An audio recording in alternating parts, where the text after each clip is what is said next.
যে নামাজ পড়ে না ওকে নিয়ে কোনো ফিকির নাই, যে নামাজ পড়ে ওর হাতটা নিচে নামানোর উপরে ওঠানোর জন্য ব্যস্ত হয়ে আছে আর কি। খেয়াল করেন নাই? যে নামাজ পড়ে না কোনো ফিকিরই নাই, যে বেচারা নামাজ ধরেছে ওকে ডেকে আনা হচ্ছে, এদিকে আসো, তোমার নামাজ ঠিক হয় নাই, নামাজ এই ঠিক করতে হবে, ওই ঠিক করতে হবে। আরে ভাই, যে নামাজ পড়ে না ওর কাছে যাও, তুমি ওকে নামাজই বানাও। আর যারা মেহনত করে মানুষকে নামাজই বানায়, দেখবেন এই এই লোকগুলোকে টার্গেট করে ধরে ধরে নামাজ ঠিক করতেছে।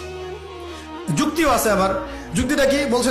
যে নামাজ পড়ে না ওর তো হিসেব আরো ডেঞ্জারাস। যে নামাজ পড়ে না ওর কথা বাদ, যে নামাজ পড়ছে ও তো পরিশ্রম করেও রিওয়ার্ড নাকি পাচ্ছে না, এই কারণে ওকে নিয়ে বেশি চিন্তা আমাদের।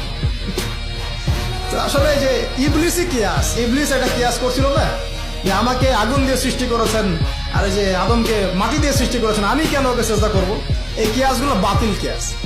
আরে ভাই, সে তো নামাজ পড়ছে, অ্যাটলিস্ট সে তো নামাজ পড়ছে। কে বললো যে এই ইখতিলাফি মাসালাগুলোর কারণে নামাজই কবুল হবে না? নামাজ কবুল করে